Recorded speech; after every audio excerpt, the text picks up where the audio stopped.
Letnan Kolonel Infanteri Purnawiran Muhammad Ijon Jambi lahir di Boskop, Belanda 13 Mei 1914, meninggal di Yogyakarta 1 April 1977 pada umur 62 tahun.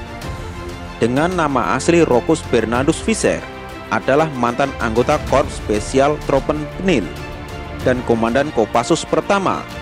Terlahir sebagai putra seorang petani tulip yang sukses. Selepas menyelesaikan kuliahnya, Visser muda membantu ayahnya berjualan bola lampu di London. Ketika itu Perang Dunia Kedua dimulai, dan karena tidak bisa pulang ke Belanda yang dikuasai oleh Jerman, Visser mendaftarkan pada Dinas Ketentaraan Belanda yang mengungsi ke Britania dan membentuk kekuatan baru di sana. Setelah itu, dia ditugaskan menjadi sopir Ratu Wilhelmina. Setelah setahun di pos tersebut, dia mengundurkan diri dan mendaftarkan diri sebagai operator radio di pasukan Belanda kedua.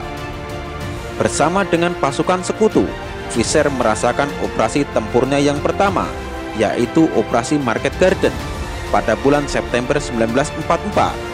Saat itu, pasukan Belanda kedua, bagian di mana Visser berada, dimasukkan dalam Divisi Lintas Udara 82 Amerika Serikat. Diterjunkan melalui pesawat layang, Visser dan teman-temannya Amerika mendarat di bagian dengan konsentrasi pasukan Jerman yang tinggi. 2 bulan kemudian, saat dikumpulkan kembali, Visser digabungkan dengan pasukan sekutu yang lain dan melakukan operasi pendaratan amfibi di Welshen, sebuah kawasan pantai di Belanda bagian selatan. Karena dianggap berprestasi, maka dia disekolahkan di sekolah perwira sebelum dikirim ke Asia. Selanjutnya, Visser dikirim ke sekolah pasukan para di India dan dimaksudkan bergabung dengan pasukan untuk memukul kekuatan Jepang di Indonesia. Kekalahan pasukan Jepang pada 1945 mengakhiri Perang Dunia Kedua, dan Jepang mundur dari Indonesia sebelum pasukan Visser sempat dikirim ke Indonesia. Mundurnya Jepang dari Indonesia membuka peluang kepada Belanda untuk kembali menguasai Indonesia.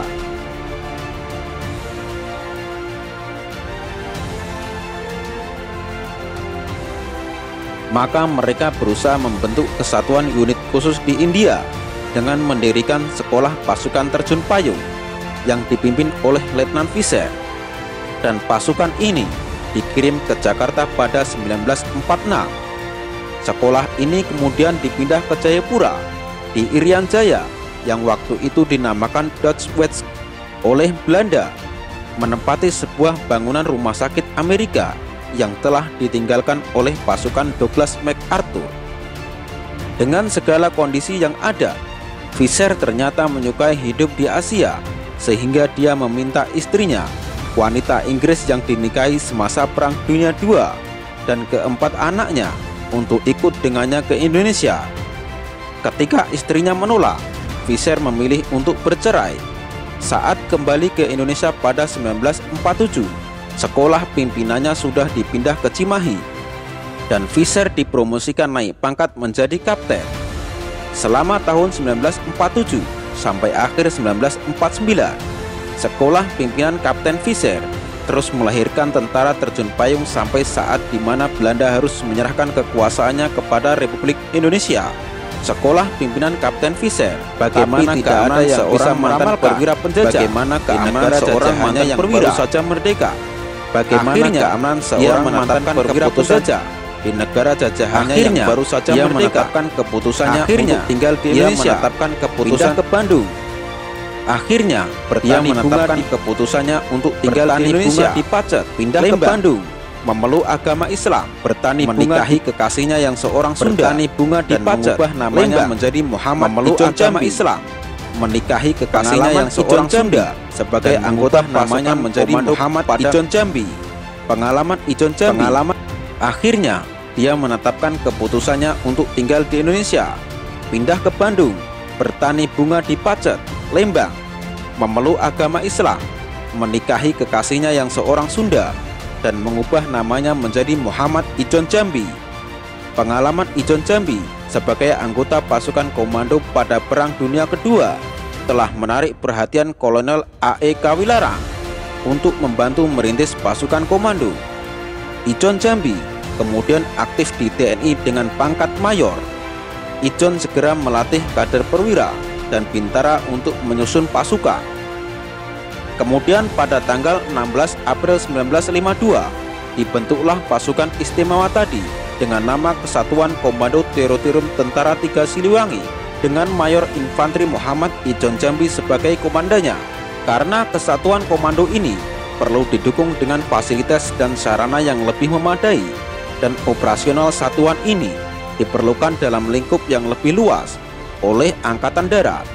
Maka Kesko TT 3 Siliwangi beralih kedudukan langsung di bawah Komando Kepala Staf Angkatan Darat, bukan di bawah Terotirum lagi, dan pada bulan Januari 1953 berganti nama menjadi Kesatuan Komando Angkatan Darat.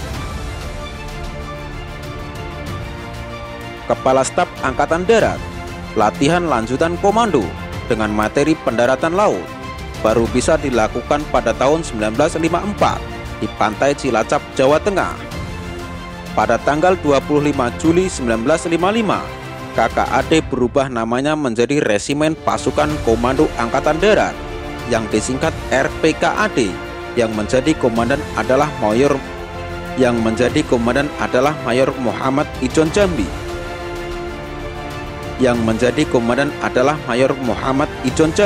Untuk meningkatkan kemampuan prajuritnya, tahun 1956 RPKAD menyelenggarakan pelatihan penerjunan yang pertama kalinya di Bandung, menginginkan agar prajurit RPKAD memiliki kemampuan sebagai peterjun sehingga dapat digerakkan ke medan operasi dengan menggunakan pesawat terbang dan diterjunkan di sana.